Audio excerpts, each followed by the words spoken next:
Now think about this. Why does a student who questions things get labeled as a troublemaker? Why does the system get uncomfortable when someone doesn't follow the script? The truth is, the education system was never designed to make you powerful. It was designed to make you predictable. It all started during the Industrial Revolution. Back then, the world needed factory workers, people who followed orders, didn't ask questions, and showed up on time. So what did the powerful do? They built a system to train kids not to think, but to obey. The school bell? It was inspired by factory shifts, uniforms. They were made to eliminate individuality. Rows of desks, exactly like assembly lines. From the very beginning, the system wasn't about helping children discover their strengths. It was about creating a generation of obedient workers. That's why creativity was never a priority.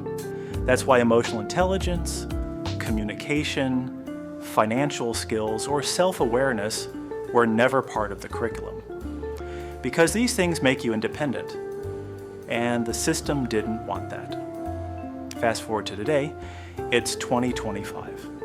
We live in a world of AI, crypto, startups, digital creators, freelancers. The world has changed, but our education system? Still stuck in 1950. The same exams, same subjects, same methods. Still producing students for a world that no longer exists.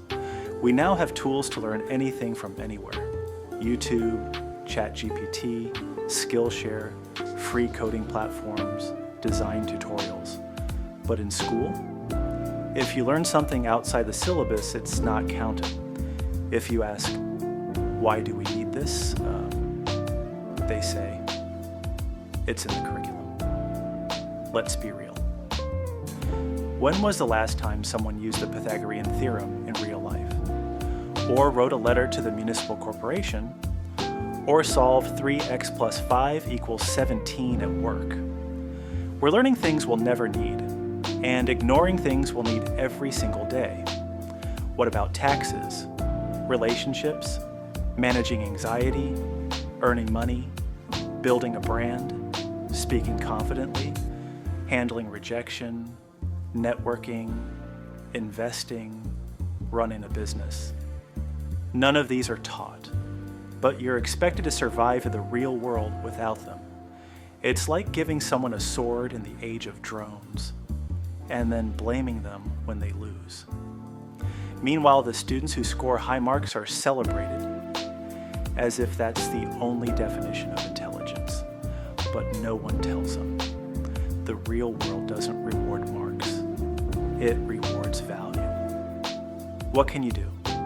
What problems can you solve? What energy do you bring? How well can you adapt? The system creates a false sense of security. It makes you think that if you just follow the path, school, college, job, you'll be successful.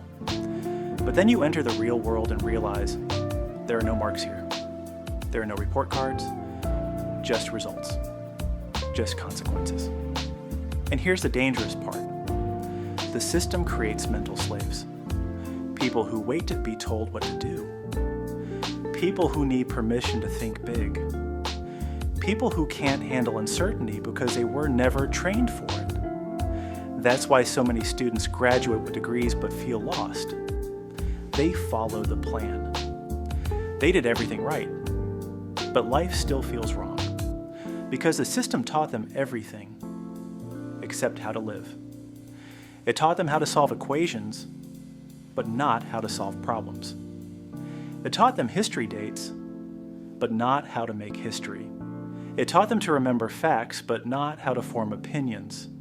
It taught them to fear failure, but not how to learn from it. And the irony? We call this education. Look at the most successful people today. The innovators, the creators, the ones shaping the future. They didn't become great because they memorized things better. They became great because they thought differently. They broke rules. They asked uncomfortable questions. They failed, learned, adapted, and kept going. But school tells you failure is bad. That's why the first time you fail an exam, you feel like your life is over. That's why students hide their marks from parents. That's why anxiety and depression are rising every year.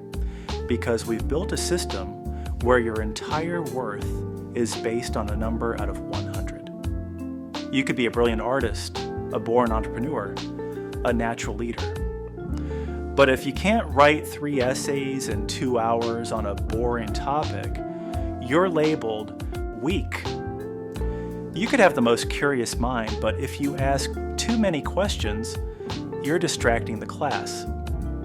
You could have emotional maturity beyond your age, but if you're not scoring high in science, you're considered average. This is not just unfair, it's criminal, because it kills the very thing that makes humans powerful: imagination. Let me ask you, how many students stopped drawing because they were told it won't make money? How many writers gave up because their essays were graded poorly? How many dreamers became doubters because the system said they won't succeed? Millions. And this is how the education system slowly makes you a fool. Not by making you stupid, but by making you forget your own power. It tells you what success should look like. It gives you a ready-made life script. And if you don't follow it, you're wrong. You're different. You're dangerous.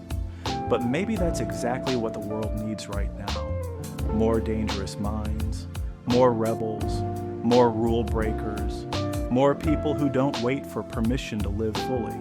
Have you ever wondered why the most intelligent people in school often end up working for the people who never cared about marks? The truth is simple.